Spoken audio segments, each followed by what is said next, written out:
Para sedherek ingkang dipuntresnani Gusti Yesus Kristus, Shalom.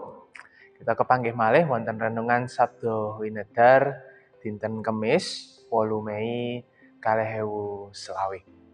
Minggu Prapaskah 3. Nah, kalian kula malih Pendeta Ones Mahanugrah kanthi irah-irahan kekeraning kawilujengan sampun kabikak.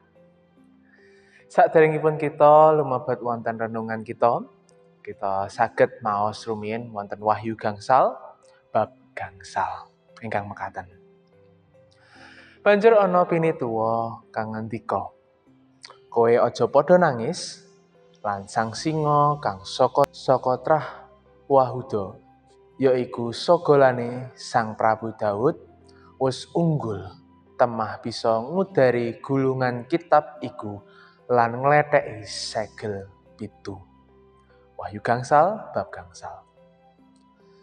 Sasampunipun Rasul Yohanan nggambaraken kawontenaning pasamuan-pasamuaning jagat ngriki utawi wonten ing Wahyu bab 1 ayat dumugi ayat 50. Salajengipun Wahyu Yohanan nggambaraken swasananing swarga ingkang gineker, ingkang kebak rahasia wonten ing bab gangsal. Kasebat swargining kasuwargan wau pindha gulungan kitab ingkang kasegel. Boten wonten ingkang mangertosi isinipun menapa. Yen gulunganing kitab ingkang kasegel boten dipun bikak, lah rak boten wonten paedahipun. Mila malaikat nguwuh kanthi swara, "Sapa kang sembada ngudari?" Lan wonten pratelan, "Aku tumuli nangis keloro-loro." Syukur bagi dene wonten pinisepuh ingkang ngeyem-eyemi nglipur, "Kowe aja padha nangis." Wonten ing kuwasa mbikak gulungan kitab wau ngletheki segel-segelipun. Ingkang kuwasa mbikak segel wau ingkang menapa trahipun Prabu Daud, ingkang ugi jumeneng sang cempenipun Allah utawi cempening Allah.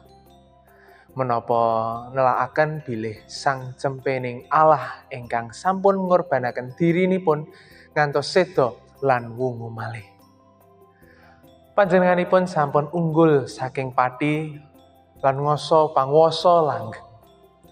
Namung wonten ing panguwasaning Kristus, kitab ingkang kineker wau saged kabikak.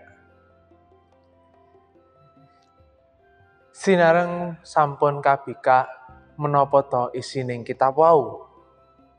Juru tafsir J.R. Beasley Murray nerangaken isining kitab wau sedaya catetan pakaranipun Allah sapanjanging sajarah. Catatan wau nelakaken kamulyaning Allah sapanjanging zaman ngantos dumugi sang cempening Allah kamulyakaken. Krana kekeran wau sampun kabikak, mila sedaya sami sumyak kekidungan ngidungaken kidung anyar. Suci, suci, suci, Pangeran Allah ingkang Maha Kuwasa, ingkang rumiyin winten ing samangke wonten saha ingkang badhe rawuh. Katranganing kitab Wahyu wau saya neguhaken pangandel kita bilih estunipun kita para pitados sami klebet ing catetan kamulyaning Allah. Mila tansah kebak ing kabingahan nderek Gusti Yesus kinantenan pepujian suci, suci, suci, Allah ingkang tansah ngrimati lan berkahi. Gusti berkahi kita sedaya. Amin.